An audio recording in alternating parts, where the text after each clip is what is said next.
has come to previous Morley Gunderson lectures. We used to host these in the fall, and we switched another kind of cornerstone lecture that we offer at the center in coordination with Woodsworth College, the Sefton Williams lecture. And that lecture was always in the spring, but COVID threw everything kind of for a loop, and we had to sort of find people, and some people couldn't make it. So in the end, we've switched. So now the Morley Gunderson lecture is our kind of springtime lecture, and our Sefton Williams will be our fall lecture. But so anyone who has that longer memory might remember why we're doing this. It's because of that change. So the other thing I wanted to point out is that you're here today, and it's the first time we've had an actual professor talking about a whole body of work that kind of relates to the work that Professor Gunderson was known for, which was this sort of bridge between the labor economics and the world of industrial relations. Because in 2022-23, this lecture was focused on something called the Ontario Assembly for Workplace Democracy, which took ordinary citizens, about 40 that were representative of workers in Ontario, and we kind of had a series of, for lack of a better word, focus groups, but that's not what they were. They were kind of more structured around what workers want in their daily lives and in their the challenges they face. And we actually had a panel of workers who actually were on stage and kind of spoke about their experience. So that was really interesting and I think unique.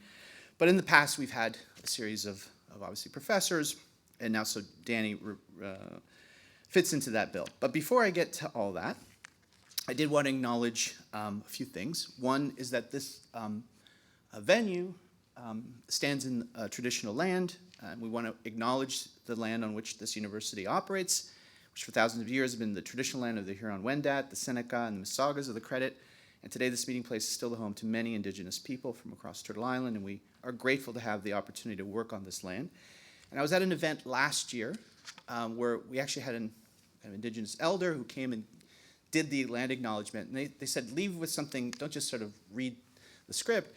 One of the things that she impressed upon us was to notice the land, notice features, especially features that might be tucked away, that have remained more or less as little untouched as possible, that kind of reflect what this was like, before. So I think that's also a nice touch to sort of reflect on the place where we are and I guess find the beauty and acknowledge it. So I thought that was a really nice addition.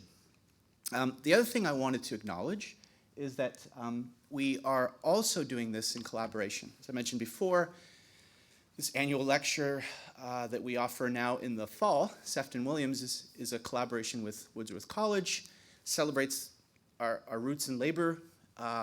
It's sponsored by United Steelworkers. And this talk is another collaboration between Woodsworth College and the Department of Economics. I want to acknowledge the Department of Economics and Woodsworth as partners in this talk. And we started in 2015, and our first lecturer then was Professor Ed Lazier. Since then, we've had Orly Ashenfelter, Craig Rodell, Francine Blau, Richard Freeman, Michael Baker, who's here in the audience. I think that was our 100%, well, that's Danny, but Michael, oh, there's Michael, yeah. Yeah, and that was our virtual, wasn't it? That was the 100% virtual. Thomas Lemieux, and as I said, now we're returning with Professor Blanchflower, which is great. But our library has done a great job of curating, so if anyone wants to go back, see the slides from those events, you can, and now you have got the wonderful program that's been produced where you can see that. And this creation of this lecture also allowed us to honor, in a very specific way, students who have studied at the center and who kind of embody the work and life's work of Morley, which wasn't just contained in the classroom. Professor Gunderson, some of you might know, has not just published literally hundreds of articles and chapters, but he's worked for government, he's worked for industry, he's worked for unions. So his work has stepped outside of the university and has helped make labor relations, industrial relations in Canada, I think, more equitable and more efficient, which is kind of the goal of IR. So to do that, we've established a prize called the Morley Gunderson Prize. And now we can hand it out during the Morley Gunderson Lecture, which again we started in 2015. So that's what we're going to do now. So we have this year's winner, which is right here up on screen. This is Margaret Yap. Margaret's bio is here, and it's in our program, so I won't kind of read it out, but I will draw on personal experience. Margaret and I overlapped. I was a graduate of the center, and we took our first MIR course, that was how it was known then, Master of Industrial Relations course, together. So it's nice and fitting that I can be here now and present Margaret with this award. Margaret, you can read the bio, but her work also has this intersection of work in, quote unquote, the real world outside of academia and, of course, in academia. And without further ado, I'd like to invite Margaret up to present the award, but also for her to say a few words beforehand. So Margaret, please come on up. And you two have some unscripted words or thoughtful words to share with the audience. Oh, I don't have any thoughtful words, but I think this is a mistake that Raphael handed me over the podium. Guess what? I'm used to 3-hour lectures. So you guys are going to be here for a very long time, unfortunately.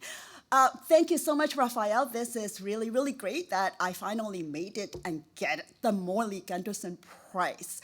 I have to tell you, when I was a student, I used to walk into the house where the center is, and all the Morley Gunderson Prize winners will have pictures on the wall. And I was like, I want to be on the wall. And at that time, there were 2 pictures. It was George Smith, and it was Brad James. Brad is right here today. And I've always said, like, I want to be like Brad. Can I have my picture on the wall? 20 years later, I did it. Yes. Thank you so much for this. This is really, really a great honor. I have been looking for this for a very long time. So Morley, of course, as you all know, is a mastermind behind the MIR and PhD program. And I was very fortunate to be gone through both programs. And I think these programs equipped me with the knowledge and skills to do what I'm doing today, which is really, really, really great. As an immigrant, it's really, really hard. And I know I'm probably one of the most fortunate immigrants to be able to do what I'm doing. So thank you for creating these amazing programs. Thank you for taking the risk of admitting me so that I can do what I'm doing. And that is really, really meaningful.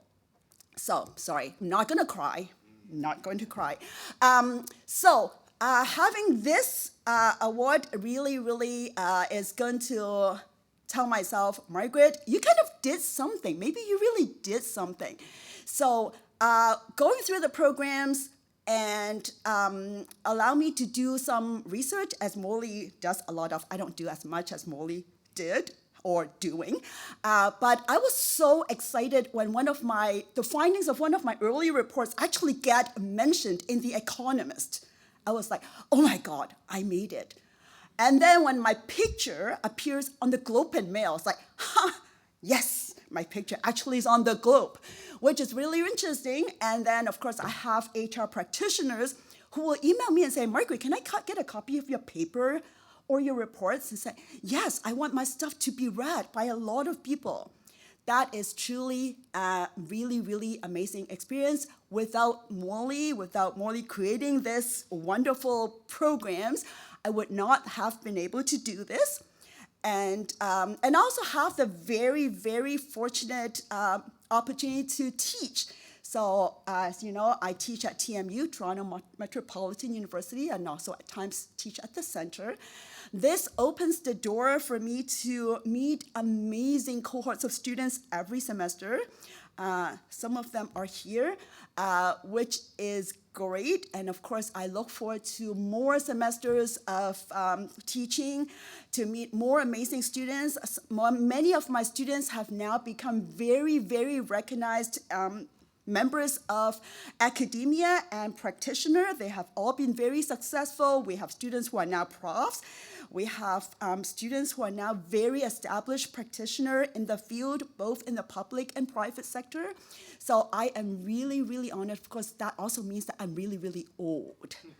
But that's okay. It comes with age. I know a lot of you are here probably want to hear Professor Blanchflower speak about the very important topic of the well-being of the young, but I do want to take this opportunity to acknowledge a few individuals in the audience who are here partly, not wholly, partly of me. My friends, Hewen and Rita and Brad, thank you for being here. Frank, up there, my professor, supervisor, and friend, who usually at this time of the year would be back in Australia with his family, but decided that he's gonna stay a couple more days just to hang out and watch me get this. By the way, where's my prize? And last but not the least, I also have Steve. Steve is last year's Morley Gunderson Prize winner, which is really, really great that he can be here with his wife, Jackie. And last but not the least, my partner, Jonathan Eaton, also a Morley Gunderson Prize winner. We are now going to call ourselves the Power Couple. Thank you very much. Margaret, do you want Jonathan to take a photo? Yeah, let's go over here. Okay.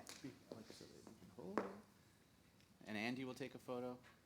It doesn't happen unless it's documented on social media, so. Yeah. Great. Yeah, perfect. Thank you. Take that and take the bag.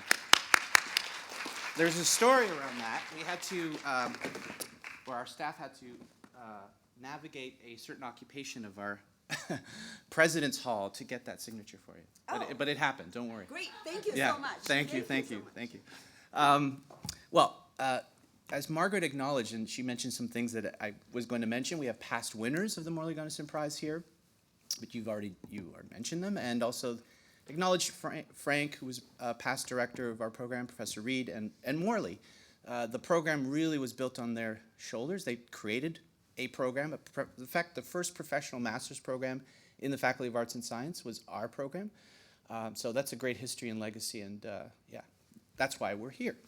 Now, without further ado, as Margaret alluded to, we're really here because we really have a great talk, although as Danny kept reminding us, it's one of the most troubling and sometimes saddest topics he's ever worked on, but it's an important topic. And Danny's bona fides are here. One thing that he will share, or I will share, I think you can share. He presided over the very first lecture that I ever gave. Now, in all his years, this is the first time he's ever been in Toronto, but he has been in Burlington. In 1999, there was a conference that was sponsored by the OECD and McMaster University by a kind of colleague that we know, Professor Kuhn, and he came directly from the airport. They sent him to Burlington, and I gave a talk on peer group lending and social capital, and he was the chair. And he was so kind. It was the very first presentation I ever made. I made tons of mistakes, but you found the idea was innovative and it hadn't been done, and he was very, very kind. So I've always remembered that that little detail. So, but you've got a lot to present, so I'm going to ask Danny just to come up and start the lecture. But thank you so much for coming. Can you hear me? I think it'll get turned on. It'll get turned on. Thank you. Where's the There you flick? go. Have I You're got the? done. Oh, you've got it. And that's an well. easy That's one. That's thank the you. This is lowest one. great. This is going to work. Thank you. It's great to be here. I'm particularly going to talk about women, and I just had to explain this. I'm a fisherman, but this is a great sexist story. I'm allowed to tell a sexist story. Let me explain. So these are snook, and snook have a remarkable characteristic. They're all born male, and then the smart ones become females. And all the large snook, the smart snook, are all women. I'm going to talk a story about women especially. But I also want to start out with this great economist that we're honoring here.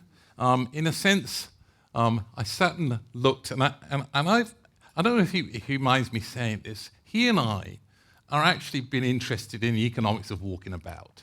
Right? I mean, I think that's how we would probably characterize our careers. And we've been interested, well, Morley, look at all the things that he's done. moved from, as issues become interesting, and sometimes as consulting comes along and someone wants something done, you go and work on it. But look at this fantastic set of things that he's worked on: wage determination, retirement and pensions, disability, childcare costs, layoffs, performance pay. Particularly, I think the first work that I read of his was actually many moons ago in youth labour markets. But he's also worked on happiness. And this is, and in fact, this talk was, we were asked, the two of us, Alex, Bryson and I were both asked to come and give a talk, and I realized, I spoke to Alex, I was like, you guys wrote a paper, and there's the American, the Brit, and the Canadian. Well, I guess that's what there's the Canadian, and anyway, you can see where we're going with this. So this is about a series of papers. Oh, it turns out I didn't realize this, that Raphael and Alex wrote 10 papers together. And then for some reason, they stopped working together, and Alex and I carried on together. So I sort of took his co-author away. Sorry about that. But this is really the Morley Gunderson tradition, which is that you work on things, and then you observe something in the world, and you say, holy mackerel, I've got to go work on this. And in many senses, the reason I've done this paper is that I wrote a whole series of papers, and then I realized they were all wrong. So that's what I'm going to tell you about. Never be afraid to say you were wrong. One of the big reasons, in the sense I did it so quickly, is it was really important that I said I did it wrong, rather than let someone else point out that I did it wrong. So you'll see. It's not wrong in the sense that I messed up or I did the data wrong. It's just I said this is one of the most important patterns in social science until it wasn't. But we're going there. Okay, so these are a whole series of papers that Alex and I have done. This is 10 papers on all of this stuff we've done since 2022, and we have 4 new papers on it because we observed something in the world that sort of shocked us. And what did we see? Well, we started out looking at data on the declining well-being of the young. And this work started in the United States and in the sense, go back to what Morley's done, you look at data and you look for patterns in the data. And there were many patterns in the data that we'd observed really till about 2015. And then all of a sudden, particularly work by Twenge and Haidt and others, started to actually observe something going on, which was a rapid decline in the well-being of young people, particularly for young women, but the trends for young men were the same. But they were changes in the data that we really had never seen before. So I'm just sort of setting you up and summarizing this. So we start out and we say, okay, we can do this for the United States. And it turns out I'm going to show you all sorts of data. I'm going to show you data for everybody. I'm going to show you data for high school kids, for college students, for lots of people in the United States. And then we thought to ourselves, well, I wonder if this is just a US phenomenon. So off we go to the UK and we find exactly the same. So then we start to do many more things. And I'm a cross-country guy. I've spent a lot of my life looking at patterns in the data across countries. And so what you'll see here, I'm going to show you, we start out and we find there's papers in Canada that are finding this. There's papers for the Netherlands. And then we start to get, and then I get hired by the United Nations. And the United Nations are really kind of hung up on this. And they say, Danny, can you go and see if this is true across the world? So a lot of what you're going to see today is the United Nations are really on this, and next year there's going to be the Human Development Report, which is really across all these countries in the world. We thought this pattern wasn't going to be seen, but you're going to see already now. We've looked at 43 countries, and we see the same pattern in all 43 countries. So this is now a global issue. And of course, I would like to hear from people what the heck you do about it. So obviously, we see these patterns in the data. I'm going to show you them. There are patterns that especially apply to the young, but I would say to you that we can see things under COVID, but it's not caused by COVID. COVID simply extends trends that had started in 2011. So the story I want to have in your head is the world, in some sense, in terms of well-being, starts in 2011. And what you see in 2011 is a collapse in the well-being of the young in the way that we'd never seen before. Well, I've written 30 papers on the U-shape in happiness, on the hump shape in unhappiness. And I have a paper a year ago, and it says there's a 600 published paper literature. 600 journal papers show you that there's a hump shape in age or a U-shape in happiness. Wrong. And I'm going to show you that it's just wrong. And obviously this is not very often in social science do you see this. So this is the thing that I started from when we're talking about Native Americans. I did a lot of work on Native Americans. And I started to think about not just the well-being of people, but actually the well-being of those most in distress. So this work, I mean, it really was something that I started doing, and I was interested. This is sort of what got me going. So this question is in a thing called the BRFSS, and once you look at this, then you get what's coming. This question asks, over the last 30 days, how many of those days was your mental health not good? In the United States, about 2/3 of people say 0, right? The question is, who says 30? Today in the United States, 11% of young women say every day of their lives is a bad mental health day. 7% of young men, 11% of young women. So roughly on a university campus, 10% of people say every day of my life is a bad mental health day. So the question is this survey right? Is this replicated elsewhere? So I wrote a series of papers, and we used this concept which I call despair, or distress, if you like. I wrote it a lot about Native Americans, and I wrote about, and Case and Deaton and others wrote about, so I wrote about the ill-being of Native peoples, but I also particularly was interested in Case and Deaton's ill-being of less educated white prime-age folk. And that's the hump shape, and that's what Case and Deaton talked about, and they talk about deaths of despair. So here's the chart that really got me going. So here, the top line is the red line is the ill-being, if you like, the despair. This is the right-hand tail, if you like. That's the despair of prime-age, less educated whites. That's, if you like, the left-behinds. That's the story that we've talked about forever. I wrote about the ill-being, if you like, the unhappiness of the natives. There's the top line. And I never noticed or realized that that was that green line. So the green line is the rising levels of despair since around 2011 of females age under 25, to have in your head roughly. So look, if you see the purple line, that's young men. Roughly, the trends you're going to see in everything that I do are approximately the same. Roughly, the two trends are the same, but women are usually about 4 percentage points worse. I'm not trying to be judgmental, higher, shall I say. So that's the starting point. So the question then is, what's going on? What causes this? Well, it turns out there's one big deal we're going to get to, and John Haidt and Jean Twenge and I are working together a lot on this, about the fact that it appears that it's about the rising use of cell phones, smartphones, and other things.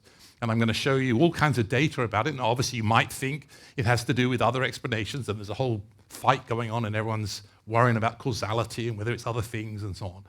But basically, you have to try and come up with something. So here's the deal. The well-being of the young starts to tick up in 2011, and it especially hits young women. Well, what you want is a series that starts in 2011, ticks up from there, and especially hits young women. And I'm going to show you it's about smartphone use and other things. So that's the first thing. You get it in the United States. Where's it everywhere else? I can do technical things, but the slides, I'll give the slides to everybody. If people want the technical papers, there's lots of them. The slides have got them, but I'm not going to do it here just because I got time and I'm just going to make it simple, but I've got the technical if you want it.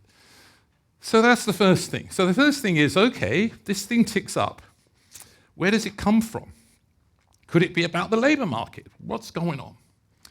So here's the first thing, and I don't know so Dartmouth actually participates in this. So the first thing we go and look at is, well, let's find supporting data. And I'm going to find some supporting data, which I think is kind of scary. So the first thing is, let's go look at college students. So this is just, look at the question. This is asked in Healthy Minds, so Dartmouth and every other college in the country. So when you look at Healthy Minds, it shows you exactly the same thing. It shows you that there's a rise. So look, it ticks up from around 2011 or so, 2012 or so. And this is you can do the averages, but it's pulled by particularly people at number 4. The rise is true for young men. It's true more for young women. So that's the first thing. Maybe it's about the labor market. Maybe it's not. But we've got it on college students. We've got it in the overall files. Well, then, this is really what threw me for a loop.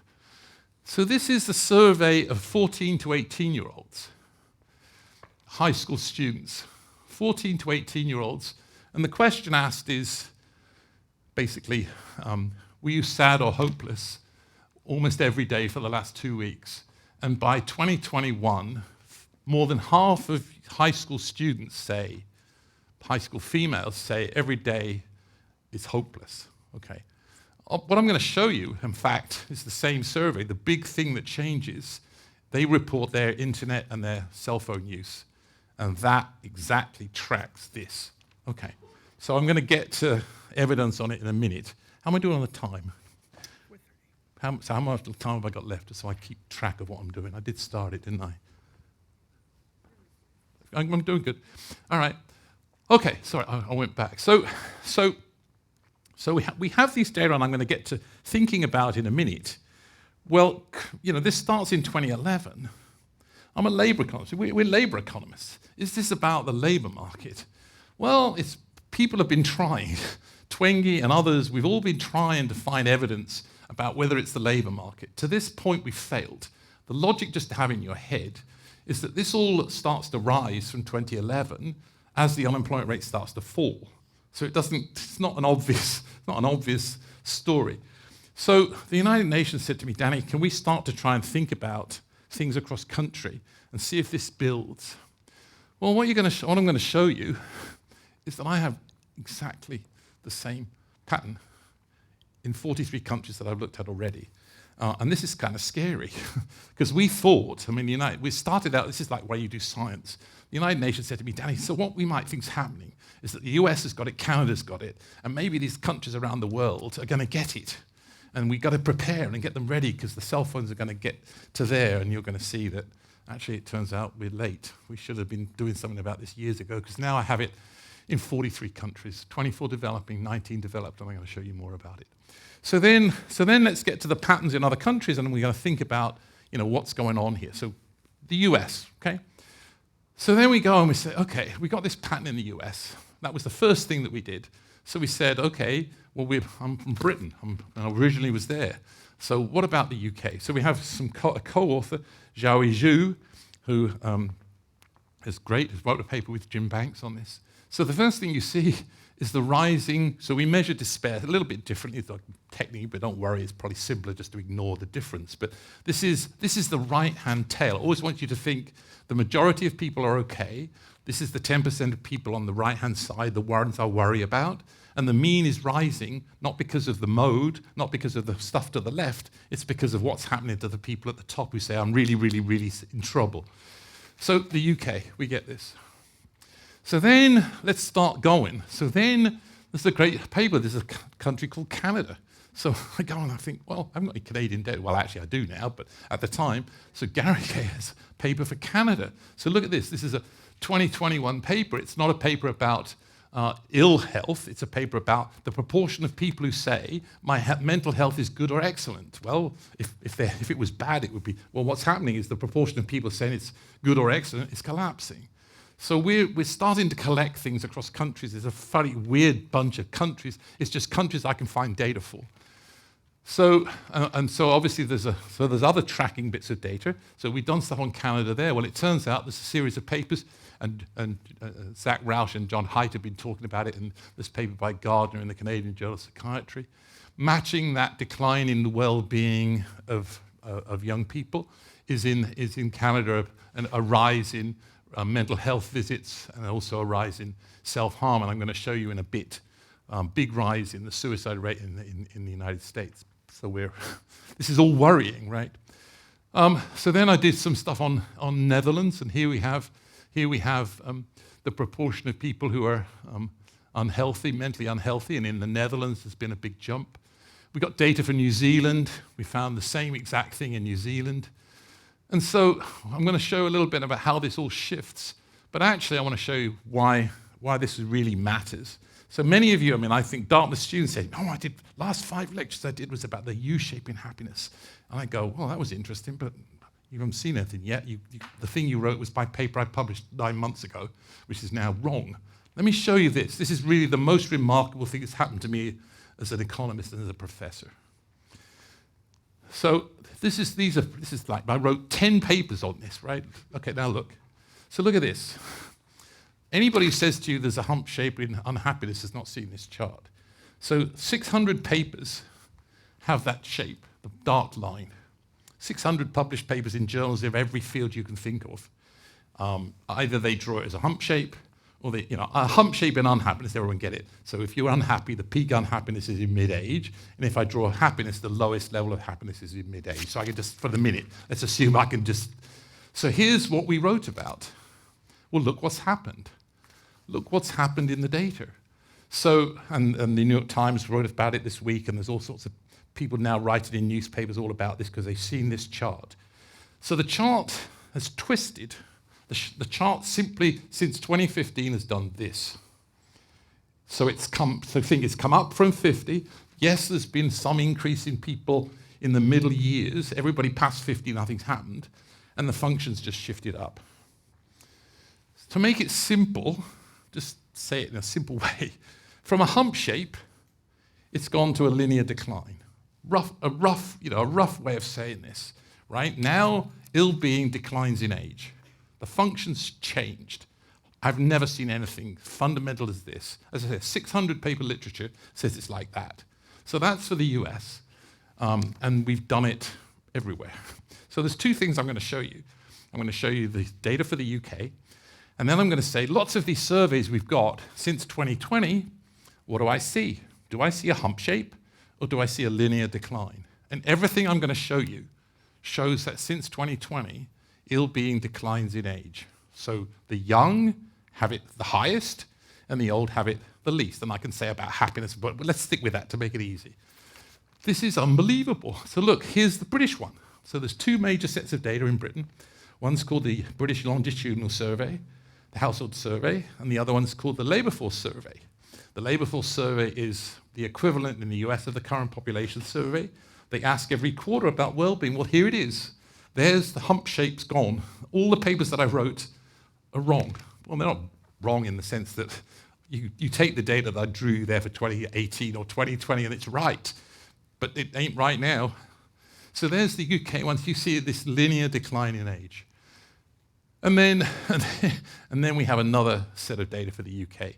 Basically, you have this linear decline in age. So now we're worried. Now we think, oh my goodness me, what is going on? And obviously through it all, I'm still saying, well, what is going on? What we're going to do about it? And Morley's going to help me, and you're all going to help us, because it turns out we really don't know, and we especially don't know at universities, and we're going to talk about that, and this might be the biggest issue of our day. But I wanted to be the person to show you it, because I didn't want someone to say, Danny, you're an idiot, because you drew that, because I did this, and I'm the first one to find it. So that's good, right? We're social scientists. We look at the data. So let me show you what's coming. So what's happened? So the UN said to me, Danny, go and look around the world. Help us. Find something. So I find a set of data, and I do it for 43 countries. And all you need to see here is in every single country, the proportion of people, look at the age group up the top. So in Canada, 50% of 18 to 24-year-olds in this file say they're distressed or struggling. In every other age group, it's less, right? But the same pattern is true in every other country. I've just given you whatever, it's a dozen there, but in the paper I've got it for all these at the bottom. I've got it for Algeria, Pakistan, the Philippines, South Africa, Tunisia, Venezuela, and Yemen. So the United Nations are like, oh. So keep going. And so there's some regression. So now we've started to do some other work. We're working on this now. We now have a bunch of people from France and Germany and Sweden and Spain and Italy, and we find basically, I'm going to jump really, we find basically the same thing. But here's something I want to show for economists. This is really quite amazing. So, anyone ever heard of the ISSP, the International Social Survey Program? Look at this is unbelievable. So this is, you sample 50 countries in 2011, and then you sample, it's about 30 countries in 2021. And you just basically, technically you run a regression, you just regress some measure of this measure of, I'm not doing well on age, gender, and country. And then you do it again in 2021. And what you get is, in 2011, the function slopes up, and in 2021, it slopes down. You just do the same experiment, and the function, the same day, the same experiment, the function slopes down. So this thing slopes down in age. Okay, I'm gonna just keep going here. I'm just gonna try and keep going. So then, and I'd like to have questions and help. There's lots more stuff, there's lots more papers. So the question becomes, what is going on? So here's the story, and I'm going to show you a few things, a few new things, and something you've probably not seen, because the UN has been really helpful in this, and as I say, it's going to be a major thing, and we're running a big sets of conferences, and we're trying to do this now across 180 odd countries. So here's the story. So you've got, across all these countries, everything's flipped from 2011. It's not driven by COVID. The pictures you saw weren't there. So the issue is what's going on. So it turns out, and I'll particularly show you about high school kids. So cell phones start to become in 27. This thing really picks off from 2011. If you look at Instagram, Instagram comes around that time too. So we're looking for who particularly is impacted by it. When did it come? And so I'm going to show you some pictures here. So this one is scary. Can I just go back a sec? So remember, this is the high school students. This is what really got us going. So just go back a tick. Okay, here we go. So this was the story. Here was the story amongst high school kids. So this is tens of thousands of people collected by the CDC. So we have samples of high school students aged 14 to 18. And basically what you see is that their proportion sad or hopeless has dramatically risen. And obviously the story is, well, if it's the labor market, how come 14-year-olds in 2012 are driven? I don't know, it's a bit hard, but anyway. So here's the background story. We see this, but here's what we also see. Sorry, just bear with me, because I walk and talk. Here we go. Look at this. So these are the data that made everybody fall off their chair. So this is reports and consistent reports across countries. I've got lots of other ways to show you this. This is screen time per day of high school students by 2021. 61% of women, young high school women, spend 4 hours a day or more on the internet. Young men, same story always, arise dramatically. But in a sense, obviously, we're going to talk about, well, is this causal? What else is going on? All of that, we're going to get there. But obviously, what you have here is something that fits the data pretty well. We're good data people. We look for patterns in the data. This thing picks up from 2011, disproportionately hurts women. What you got here is it picks up from 2011, and it disproportionately impacts women. We need to find, what is going on here. So there's a giant debate, and we're all in this together. Partly because I wanted to, perhaps in the discussion, I'd like to think about what you do about it. Particularly, I'm going to talk about, so John Haidt and Jean Twenge and I have been thinking a lot and talking a lot to people about maybe what you can do in schools. And there are lots of experiments going on about what happens if you take cell phones out of the kids' hands. But what are you going to do at Toronto? What are you going to do at the university? What are we going to do here? How are we going to do something? I don't know. So let's just go there in a sec. So here's the story. But here's something else to get us going. So I said to the UN, can we start to think across countries, right? This is part of our project. We've got all these people at the UN working on this. And I said, can we find some measures of the incidence of smartphones across the world? Before I'd actually done all this work on all these countries, I thought I wasn't going to see it in all these countries, right? So the first thing they've done, and there's lots more coming, the first thing they've done is they collected for me 2 sets of data for Africa.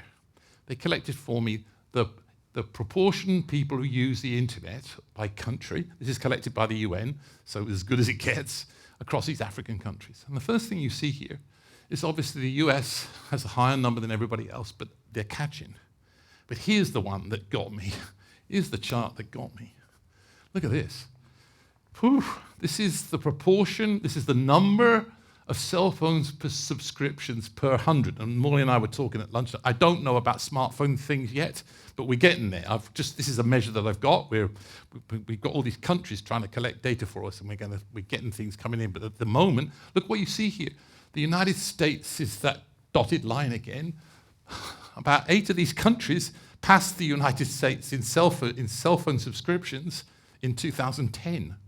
So, okay, I'd expect to see anything like this, and I expected to not see it in these other countries. Well, now the UN's like, oh, shoot, we got all this stuff. Maybe it's much worse than we thought. Maybe this is going to be true. Well, look at the countries that, there's Senegal and there's Morocco and there's lots of these. So these countries have cell phones. The question is there evidence of this sort of cyberbullying? How am I doing for time? Oh, I'm doing good. I've got lots of time.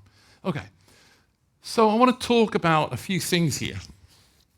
And so one of the big things that I did do, I'm going to focus in a sec on, well, think of these, and the one I want to focus on in a sec is what the implications might be of this. So a good economist says, okay, I want to make a forecast, and I'm terrible at making forecasts, but I've got a way of perhaps thinking what the effects of this might be. So obviously I said the decline starts in 2011. The hump shape has disappeared. The rise is associated with internet and smartphone use. We're looking at data. It looks like this thing is persistent, dominantly amongst the young. But what we did, I've written this paper. I never had a paper published so quickly. So we sat and we thought, so okay, this is perhaps cyberbullying. That's perhaps what this is. And I thought to myself, so what can we do to think about what the potential impacts of that might be? So we kind of got clever. Since 1985, I've worked on a file called the NCDS. I don't remember, you ever seen these programs called 7 Up, 11 Up, 16 Up? Okay, it's these people. So this is the entire sample of people, or it's a population of people, born in the UK in 1 week in 1958. And we followed them. We've interviewed them when they were 7, 11, 16, 23, 33, 42, 45, 50, 55, and 62.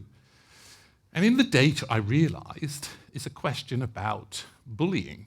So if you think about, I don't know what because it wasn't cyberbullying in 1982, but there is today. So I thought, well, what if we looked at the impacts of bullying? What might that tell us? So in this file, it's the scariest thing I've ever seen. In this file, when these kids were 7, their mothers told us whether they were bullied at school, right? So this is clearly exogenous to the labour market. This is not recall. This is in 1965, they told us whether their kids were bullied at 7. I can show you that impacts almost anything you can possibly think of, including whether they were dead at age 62. So if you were bullied at 7, it raises the probability that at age 62 you're dead. Almost every outcome I've ever looked at, being bullied at 7 impacts it. So your well-being at 55, your well-being at 62, your health, whether you'd had mental health, whether you had illnesses, your success in your career, your lifetime earnings are impacted by this thing. Now, obviously, it's not quite the same, but I have to have a clue that perhaps this is really serious.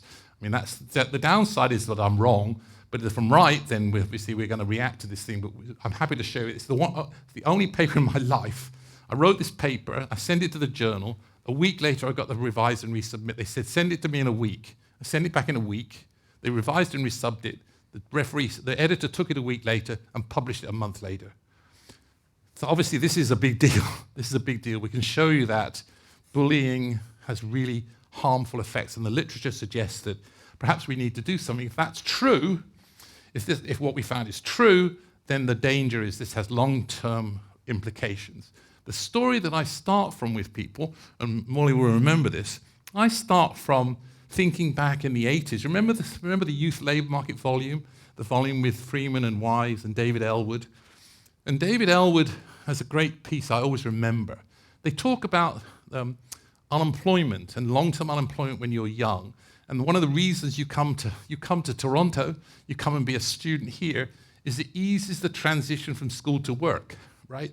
It helps you. It makes you take that step. Young man going to go to college, but it's about you can make a good step. You step into the job pyramid and you do well. Well, David Ellwood has this great paper, 1983, and it says, long spells of unemployment when you're young create permanent scars, not temporary blemishes, right? So what happens is when people are older and they have a spell of unemployment, they get over it, right? But remember, this is not just cyberbullying. This is cyberbullying when you're young. This is in school. This is when you're young. Now, obviously, in 50 years' time, I'll find out. But let's look at what happened 50 years later and then draw implications from that. So we are very, so this is this paper, which perhaps, as I said, I've never had a paper taken that quickly. So now I want to think. Now this is where we are, and heightened Oh, and here's the thing that scares me. I don't like that chart, and I'm going to run from it. But suicide rates in young women in the US have gone up by 50% in the last 10 years. I don't want to dwell on that. So here's where we are. So now in the literature, there's Jonathan Haidt, Jean Twenge, and me and Alex Bryson who are very strongly trying to think about what you could do about the fact that this data seems to suggest the timing is right. And John calls it the great rewiring. And he thinks of it as the driving force behind these changes. And I sort of want to end in a second, think about what it all means. See, it's so depressing. Sorry, fuck. But this is good science, I think. So here's the deal. Obviously, the concern is they've shown you that bullying is going to lead to bad labor long-term outcomes, and we're already seeing emergency room visits of self-harm. We're seeing rise in suicide rates. We're seeing increasing numbers of, in the UK, increasing numbers of doctors telling kids to go to see mental health help. The president of Dartmouth, CM Baylock, is really into this as a brain person. And she's very hung up about the fact that what you're actually observing here as well is that there are all kinds of implications. Kids are not going to, there's huge absences at school. The story is that school teachers are struggling. The story in the UK, just as a background, perhaps what's happened to families, in the UK, the latest data from this survey is that 25% of kids who show up to reception now are not potty trained, whereas in the past it was some tiny number. There's all sorts of things going on in the young and amongst families. So here's where we are. So everyone now is basically thinking we need to do something about this. We need to intervene, try and help the young, and it's probably to do with the internet, and we've got to do something about that. So then you get this paper in Nature last week by Odgers, which has caused trouble.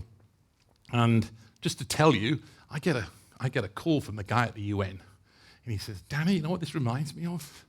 And he sent me 2 papers. He says, This is exactly what the tobacco lobby said. It's exactly what the tobacco, maybe it's even the same people saying it, but anyway, so here's what they said. Oh, you mixed up cause and effect, because remember, that's what they said.